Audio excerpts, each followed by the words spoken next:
علشا فقرن أفكارن أدو ناي فقر واسنا ستدلي حقنيا أفكاري كمون قدك أتدلي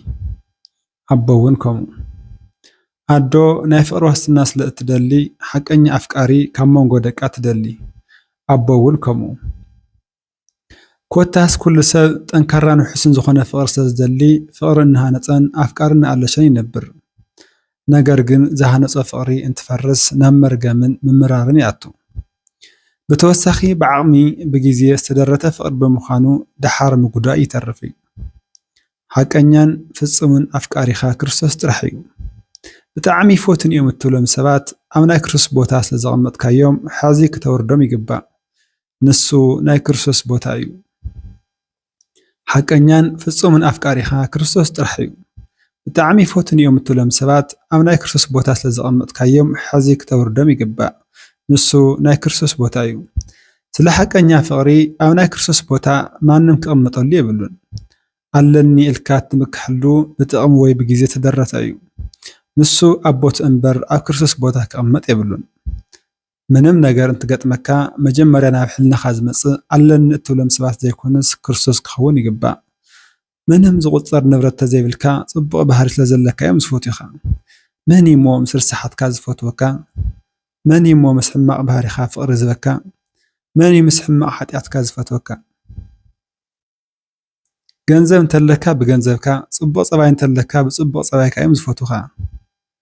ምንም ነገር ተዘይብልካ ዝፈትወካ ሰብ የለን ፍጹም ኣፍቃሪ ዝኾነ ክርስቶስ ግን መዋትን በስባስን ዝኾነ ሰውነትና ከይነዓቐ ሰውነትና ለቢሱ ሰብ ኮይኑ ብሰብ ክብሪ ዘይወሃቡ ዝነበሩ ጓሶት ምስ መላእክቲ ተኻፈልቲ ክብሩ ኮይኖም ብሓጢኣት ዝወደቑ ብፍቅሪ ንምድሓን ምስኦም በሊዑ ሰትዩ ሓቀኛ ቢጽ ክርስቶስ ጥራሕ እዩ ሓቀኛ ቢጽ ክርስቶስ ጥራሕ እዩ ቢጽ እንታይ እንተኢልና ዓርክኻ ከም ነብስኻ ፍቶ ዝብል ዝኽተል እዩ ሰውነትና ዝለበሰ ጎይታ ክርስቶስ ከም ሰውነት ስለ ዝርኤና ክንዲ ሰውነትና ተገሪፉ በትንሳኤ ዘለዓለማዊ ሰውነት ይሁና በትንሳኤ ዘይበስብስ ሰውነት ይሁና ከም ነፍሱ ስለ ዝፈተወና ስለ ነፍስና ነፍሱ ንሞት ኣሕሊፉ ብምሃብ ዘለዓለማዊ ህይወት ይሁና ስለዚ ብኣለሻ ፍቅሪ ትድከም ሓቀኛ ኣፍቃሪ ካብ ሰብ ንምርካብ ግዜ ኣይትብላዕ ሓቀኛ ኣፍቃሪኻ ክርስቶስ ጥራሕ እዩ ሓደ ግዜ ኣብ መስቀል ዝገለጸ ፍቅሪ ጥራሕ ኣይኮነን ኩሉ ግዜ ኣብ ጽድቅን ሓጢኣትን ብመንፈስን ብረድኤቱን ፍቅሪ እናሃወ ካብ ጎንኻ ይፍለን ዓርክኻ ከም ነብስኻ ፍተወዶ ይብል የለን እንታይ ኮይኑ ከም ነብሱ ዝፈቱ ሰብ ዘየለ ትብለኒ ትኸውን ኣነ ድማ ናይ ቅዱስ ጳውሎስ መልእኽቲ ከቕርበልካ ፈቱ ሮሜ ምዕራፍ 5 ካብ ቁጥሪ 6 እስካብ ቁጥሪ 8 ገና ደካማታት እናሃለና ክርስቶስ ጊዜኡ ምስ በፅሐ ስለ ሓጢኣተኛታት ሞይቱ ስለ ጻድቕ ዝመውት ብጭንቂ ይርከብ ስለ የዋህ ሰብ ዝመውት ግን ዝደፍር ምናልባት ክህሉ ዶ ይኸውን ስለ ጻድቕ ዝመውት ብጭንቂ ይርከብ ስለ ጻድቕ ዝመውት ብጭንቂ ይርከብ ስለ የዋህ ሰብ ዝመውት ግን ስለ የዋህ ሰብ ክመውት ዝደፍር ግን ምናልባት ክህሉ ይኸውን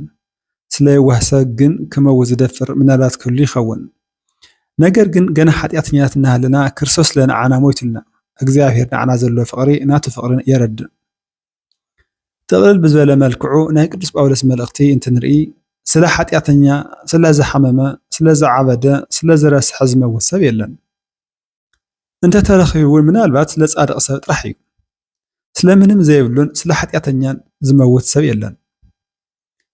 ሕዚ እውን ሕቶይ ኣይተመለሰለይን ሰብ ንሰብ ከም ነፍሱ ዝፈቱ ሰብ እንድሕር ዘየለ ንምንታይ ዓርክኻ ከም ነፍስኻ ፍቶ ተባሂሉ ትብለኒ ትኸውን እወ ስለ ንዓኻ ምስ ሓጢኣትካ ምስ ርስሓትካ ምስ ሕማቕ ኣመልካ ዝፈትወካ ሰብ ክህሊ ይኽእል እዩ ነገር ግን እቲ ሰብ ንሱ ንብዙሕ ግዜ እሞ ንግደፎ ንሓንቲ ሰከድ እንኳስ ክፎቴካ ዝኽእል ብክርስቶስ ፍቅሪ እዩ ንሓንቲ ሰከድ እንኳስ ክፎቴካ ዝኽእል ብክርስቶስ ፍቅሪ እዩ ንክርስቶስ ብዘለዎ ፍቅሪ እምበር ንዓኻ ብዘለዎ ፍቅሪ ኣይኮነን ዝፈትወካ ስለዚ ሕማቕ ኣመልካ ተፃዊሩ ምንም ዘይብልካ ኣኽቢሩ ዝሕብሕበካን ዝከናኸነካን ንክርስቶስ ብዘለዎ ፍቅሪ ወይ ኣብ ሰማይ ብዘለዎ ደመወዝ እዩ ክርስቶስ ዘይፈልጡ ንሰብ ጽቡቕ ክገብሩ ይፈልጥ እየ ክርስቶስ ዘይፈልጡ ንሰብ ጽቡቕ ክገብሩ ይፈልጥ እየ ናቶም ፍቅሪ ከመይ ናይ ክርስቶስ ፍቅሪ ክብል ይኽእል እንተልካን እውን ምንም ክርስቶስ ዳኣ ይፍለጥዎ ብኣምላኽነቱ ዳኣ ይቀበልዎ እምበር ናይ ክርስቶስ መንፈስ ካብ ተፈጥሮም ስለ ዘይወፀ ጽቡቕ ዝገብርዎ ኣብ ተፈጥሮም ዘሎ መንፈስ እግዚኣብሔር እዩ። ስለዚ ብኣለሻ ፍቕሪ ትድከም። ናይ ፍቕሪ ዋስትና ንምርካብ ፍቕሪ እናሃነፅካ ኣፍቃሪ ንኣለሽካ ይትንበር።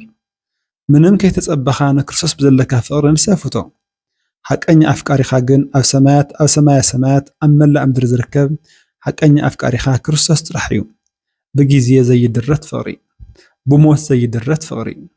ኩሉ መስዋዕቲ ብዝኸፍሎ ፍቕሪ ብመንፈሱን ብረድኤቱን ብመስቀሉን ኩሉ ግዜ ፍቕሪ እናገለጽልካ ይነብር።